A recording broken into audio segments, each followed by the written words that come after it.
little balance. This is the Movcan V30 Pro Max. It is a two-wheel drive, full suspension e-bike with dual batteries and hydraulic brakes. It has 20 by 4-inch tires with fenders front and rear. The batteries are removable by using a key. It does have pedals and a Shimano 7-speed drivetrain, but with a seat like this, it will most likely be more comfortable to use the twist throttle. There are passenger pegs as well, so we might have to give those a try.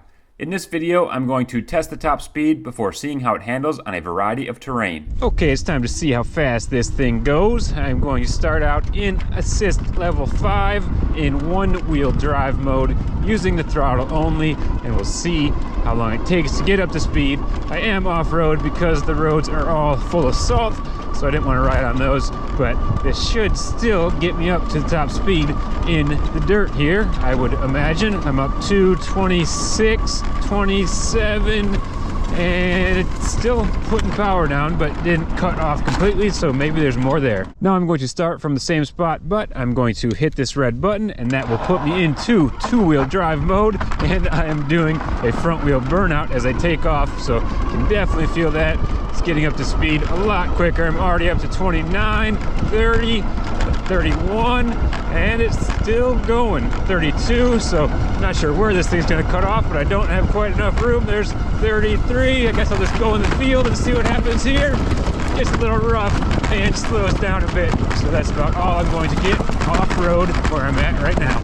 Now I want to compare what the speed on the bike says with the GPS on my phone, and it looks like they are pretty close, within about a mile an hour or so. The bike reads slightly higher, but they don't update at exactly the same time, but it should be close enough to give you a pretty accurate reading. Okay, now it's time to see how fast it is on a track. This is an RC track, but I feel like the size might be pretty decent for it with these smaller tires.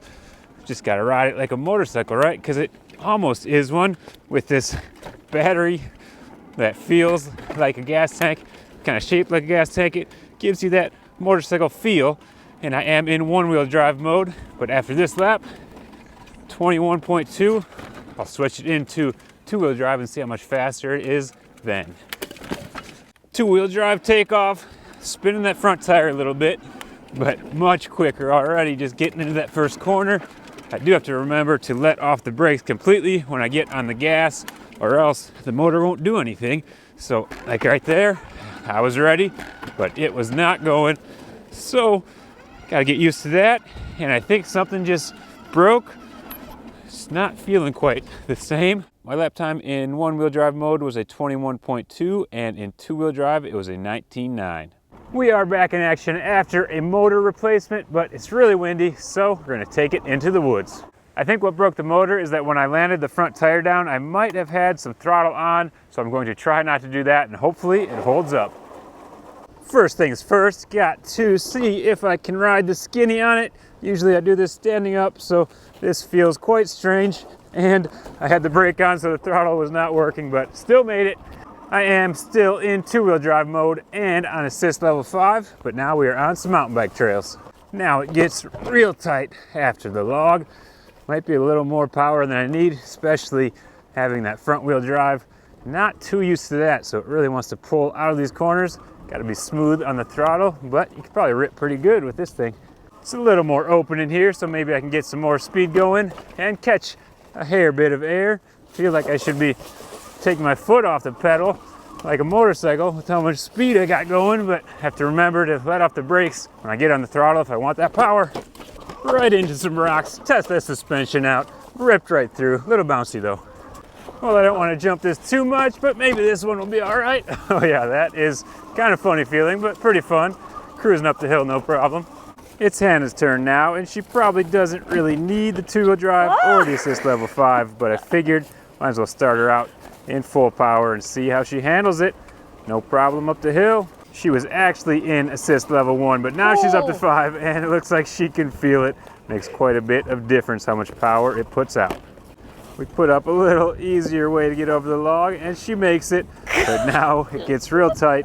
And she might struggle with that throttle control, just too much power for what is needed in this tight of a wood section, but she knows how to ride a motorcycle, so looks like she's handling it pretty well until I say that.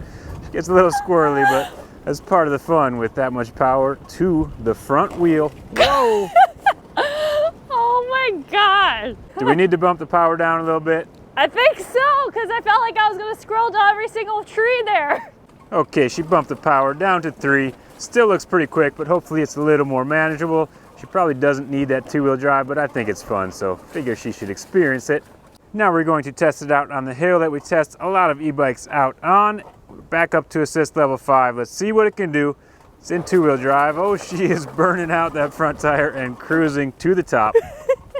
Now she's in 1-wheel drive. Let's see what the difference is. Should still pull to the top, but it will be quite a bit slower. Hopefully easier, more manageable, but actually not quite enough power.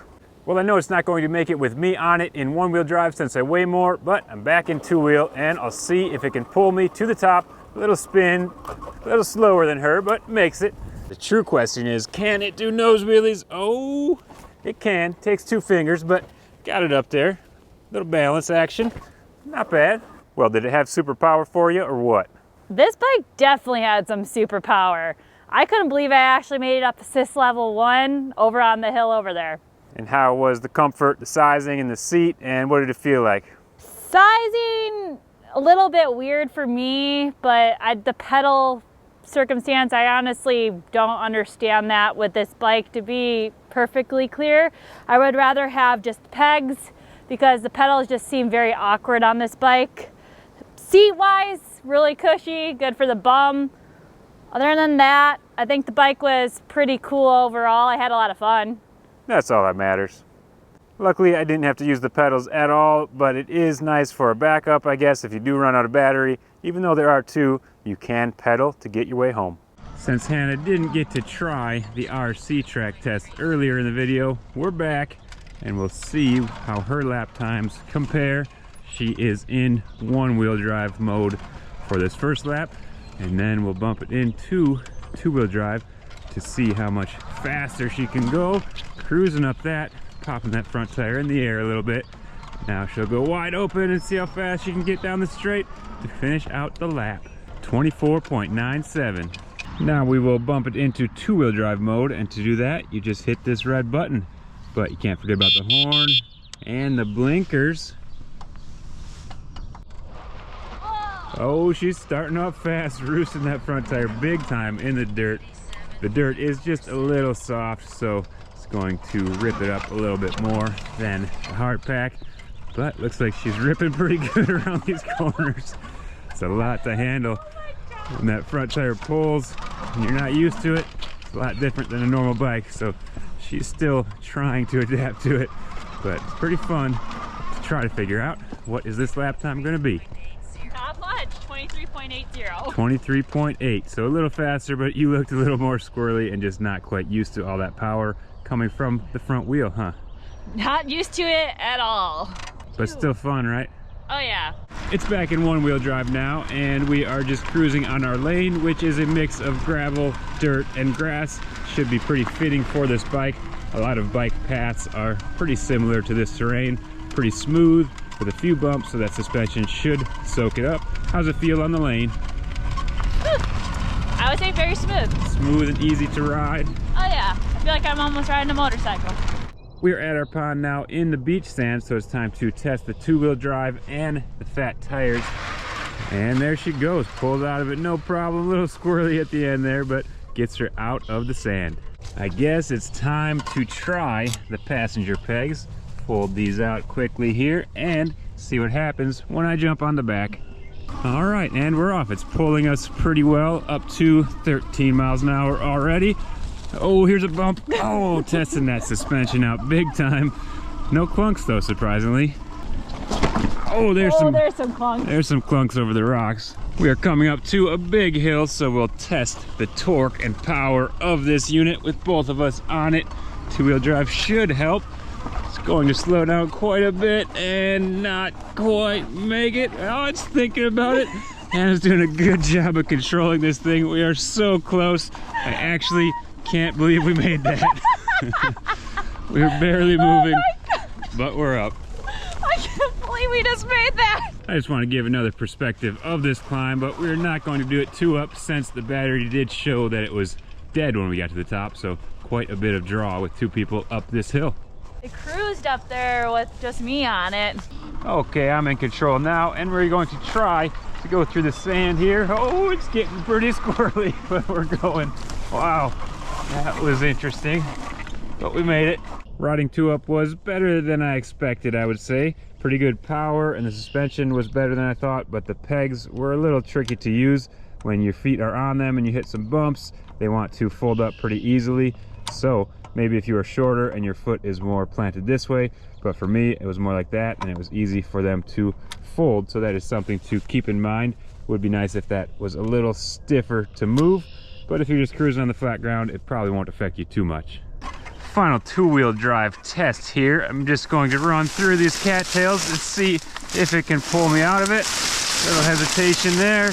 It might be a little thick for it through here, but a little push, or if I was pedaling, I would have been able to pull through. Let's try this way now. I have a little bit of a trail worked out. Maybe I can plow through it, or start pedaling, or just stop here and take a little break. I guess I do have to get out of here though, so come on now. Oh, we're getting all tangled up front, but it's still moving. That was a little thicker than I expected, so couldn't quite make it very easily. Bigger wheels might have helped a little, but I don't think any bike like this is going to have too good of a time going through that thick of weeds and cattails. This bike was definitely more fun than I expected on the trails. It is quite a bit different than most of the e-bikes that I have been testing on this channel lately. If you want to find out more about it, you can check out the link in the description below. Thanks for watching.